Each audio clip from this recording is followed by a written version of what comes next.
राधे राधे दोस्तों, हमारे चैनल चतुर्वेदी ज्ञान ज्योति में आपका हार्दिक स्वागत है। आप सब कैसे हैं यह बताने के लिए कमेंट बॉक्स में जय श्री राधे जरूर लिखें। राधे रानी की कृपा से आपका सब मंगल होगा। दोस्तों, सावन मास के शुक्ल पक्ष की तृतीया तिथि को हरियाली तीज, श्रावणी तीज और छोटी तीज मनाई जाती है। कजरी तीज जो हरियाली तीज से ठीक 15 दिन बाद आती है उसे बड़ी तीज कहते हैं। माता पार्वती और भगवान शिव के पुनः मिलन के उपलक्ष्य में मनाए जाने वाले हरियाली तीज के बारे में ऐसी मान्यता है कि भगवान शिव अपनी पत्नी सती के आत्मदाह के बाद उनके खोने का दुख सहने में असमर्थ थे। इस दुख के समय में उन्होंने सांसारिक मामलों में रुचि खो दी और तपस्या में लीन हो गए। आदिशक्ति माता सती ने भगवान शिव शंकर को इस स्थिति से बाहर निकालने के लिए तथा भगवान भोलेनाथ को पुनः पति रूप में पाने के लिए 107 जन्म लिए, लेकिन वह असफल रही। उनका 108वां जन्म पर्वतराज हिमालय और रानी मैनावती की पुत्री पार्वती के रूप में हुआ था। अपने 108वें जन्म में माँ पार्वती के कठोर तप से प्रसन्न होकर सावन मास के शुक्ल पक्ष की तृतीया को भगवान शिव माँ पार्वती के साथ विवाह करने को तैयार हो गए।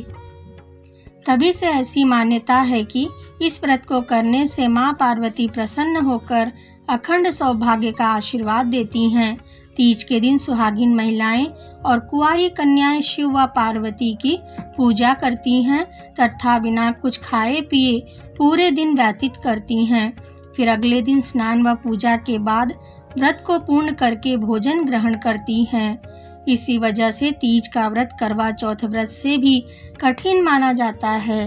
दोस्तों, हमारे देश के बड़े बड़े भागों में यही पूजन भादव मास की तृतीया को मनाया जाता है। उसे हरतालिका तीज कहते हैं। दोनों में पूजा एक जैसी होती है, अंततः व्रत कथा भी एक जैसी है। दोस्तों, आइए शुरू करते हैं हरियाली तीज की व्रत कथा। एक बार भगवान शिव ने जन कल्याण के लिए माँ पार्वती को उनके कठिन तपस्या का स्मरण कराते हुए तीज की कथा सुनाई थी। भगवान शिव कहते हैं, हे गौरी, पर्वतराज हिमालय पर गंगा के किनारे तुमने अपनी बाल्य अवस्था में अधोमुखी होकर कठिन तप किया था। इस अवधि में तुमने अन्न न खाकर केवल हवा और सूखे पत्तों का सेवन किया।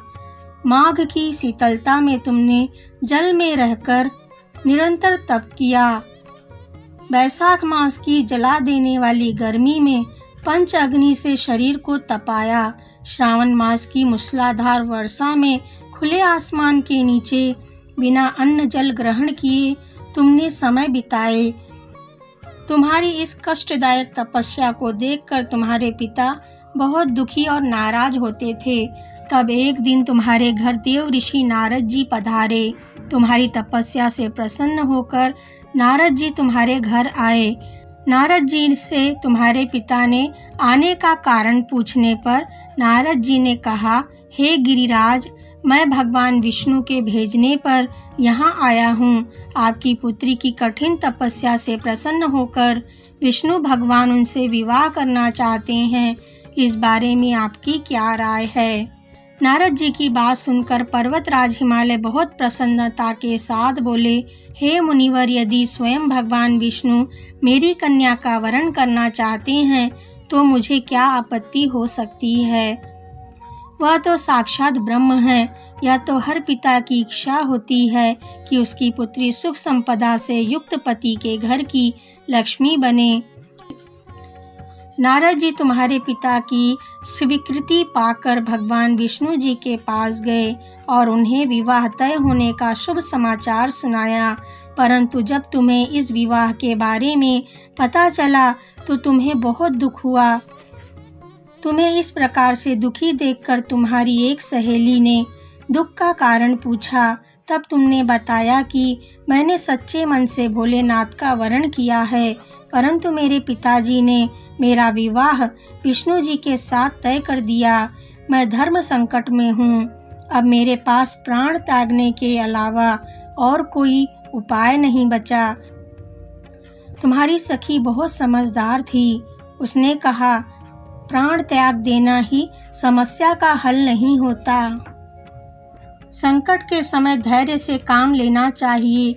नारी के जीवन की सार्थकता इसी में है कि जिससे मन से पति रूप में एक बार वरण कर लिया, जीवन भर उसी से निर्वाह करे। सच्ची आस्था और एक निष्ठा के सामने तो स्वयं भगवान भी असहाय हैं। मैं तुम्हें घने वन में ले चलती हूँ, जो साधना के लिए सही स्थान है और जहाँ तुम्हारे पिता तुम्हें खोज नहीं पाएंगे।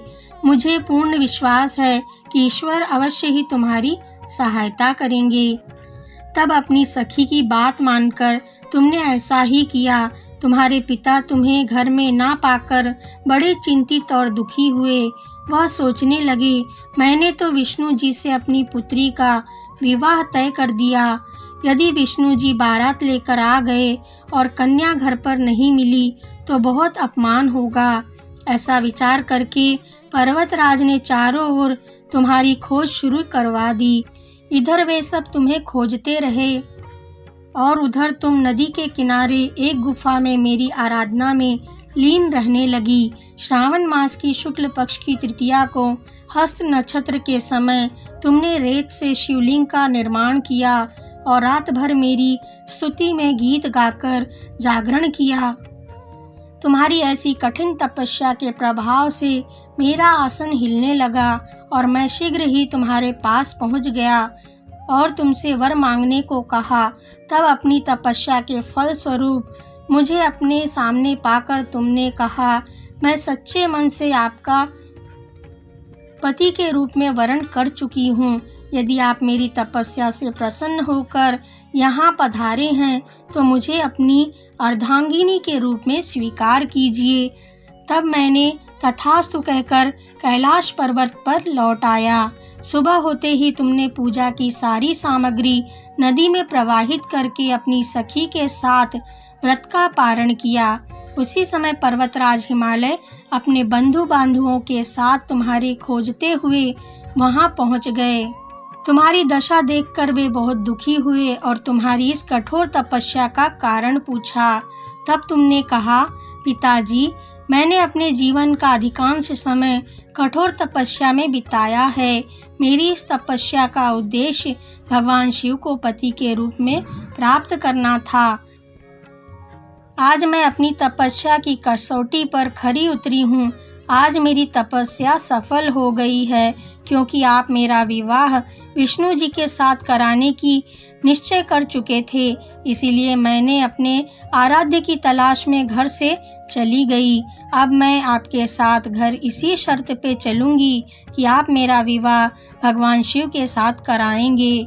तब पर्वतराज हिमालय ने तुम्हारी इच्छा को मान लिया और तुम्हें घर वापस ले गए। कुछ समय बाद उन्होंने पूरी विधि विधान के साथ हम दोनों का विवाह करवाया। भगवान शिव ने कहा, हे पार्वती, सावन मास के शुक्ल पक्ष की तृतीया को तुमने मेरी आराधना करके जो व्रत किया था, उसी के फल स्वरूप हम दोनों का विवाह हुआ है। भगवान शिव ने पार्वती जी से कहा, जो भी स्त्री पूरी निष्ठा और श्रद्धा के साथ इस दिन व्रत करके तुम्हारी पूजा करेगी, मैं उन्हें अखंड सौभाग्य प्रदान करूंगा। इस प्रकार हरियाली तीज की कथा पूर्ण हुई। कहानी को पूरा सुनने से आपकी सभी इच्छाएं शीघ्र पूर्ण होंगी। दोस्तों, आइए अब जानते हैं हरियाली तीज की पूजा विधि। हरियाली तीज के दिन सुबह उठकर स्नान आदि के बाद हरे रंग के वस्त्र पहनकर 16 श्रृंगार करके व्रत का संकल्प लिया जाता है। इसके बाद घर में उत्सव मनाया जाता है। इस दिन सुहागिन स्त्रियों के मायके से सुहाग का सामान और मिठाई उनके ससुराल भेजी जाती है और महिलाएं 16 श्रृंगार करके सज धज कर सावन का झूला झूलती हैं और सावन के गीत गाती हैं। हरियाली तीज के दिन चारों ओर हरियाली छाई रहती है। हिंदू धर्म में हरे रंग को खुशी का रंग भी कहते हैं। यह रंग आँखों को आनंद देता है और खुशी लाता है। इस व्रत वाले दिन व्रती महिलाएं क्रोध ना करें। क्रोध करने से व्रत का फल नष्ट हो जाता है। इस दिन सभी व्रती महिलाएं एक स्थान पर इकट्ठा होकर माँ पार्वती की महिमा का गुणगान करें, एक दूसरे को माता की महिमा सुनाएं। तीज का पूजन प्रदोष काल अर्थात दिन रात के मिलने के समय किया जाता है। संध्या काल में घर को मंडप से सुशोभित करके पूजा सामग्री इकट्ठा कर लीजिए। इसके बाद कलश स्थापना करके बालू की मिट्टी से गंगा जल मिलाकर भगवान शिव, माँ पार्वती और गणेश जी की मूर्ति बनाएं। फिर उन्हें केले के पत्ते या लाल रंग के आसन पर विराजमान करवाएं। पति पत्नी एक साथ गणेश भगवान की पूजा से शुरू करके माँ पार्वती और भोलेनाथ की प्रतिमा की पूजा करें। फिर गणेश जी को दुर्वा अर्पित करें। भगवान शिव का अभिषेक जल पंचामृत से करें। धूप दीप जलाएं, फूलों की माला पहनाएं। ओम नमः शिवाय कहते हुए भगवान शिव को अष्टगंध का तिलक लगाएं। बेल पत्र, धतूरा, आकेड़े के फूल आदि भगवान को अर्पित करें। फिर शिव भगवान और गणेश जी को जनेऊ, धोती, गमछा चढ़ाएं। ओम गौरी नमः कहते हुए माँ पार्वती को कुमकुम का तिलक लगाएं। फिर माँ पार्वती को सुहाग सामग्री अर्पित करें। इसके बाद ओम उमा महेश्वराय मंत्र का जाप करते हुए पूजा करने के बाद सबसे पहले गणेश जी की आरती, फिर शिव जी की आरती और फिर माता पार्वती की आरती करें। आरती के बाद परिक्रमा करें। पूजा के अंत में तीज की कथा सुने। कथा पूरी होने के बाद माँ गौरी से पति की लंबी उम्र की कामना करें और पूजा के बाद वहाँ उपस्थित लोगों में प्रसाद बांटें और पूजा में हुई भूल चूक की भगवान से क्षमा प्रार्थना करें। पौराणिक मान्यताओं के अनुसार जो स्त्री तीज का व्रत करती है उन्हें रात को सोना नहीं चाहिए और जागते हुए भगवान शिव, माता पार्वती का भजन कीर्तन करना चाहिए और अगले दिन गौरी माँ से सुहाग लेना चाहिए। सुहाग लेने के बाद व्रत का पारण करें। रात को माता को चढ़ाए पकवान, मेवा, मिठाई से व्रत का पारण करें। व्रत का पारण करने के लिए सुबह नहा धोकर गणेश जी का पूजन कर व्रत का पारण करें। फिर भगवान शिव और माता पार्वती को नमस्कार करें। धूप दीप जलाकर ककड़ी और हलवे का भोग लगाएं।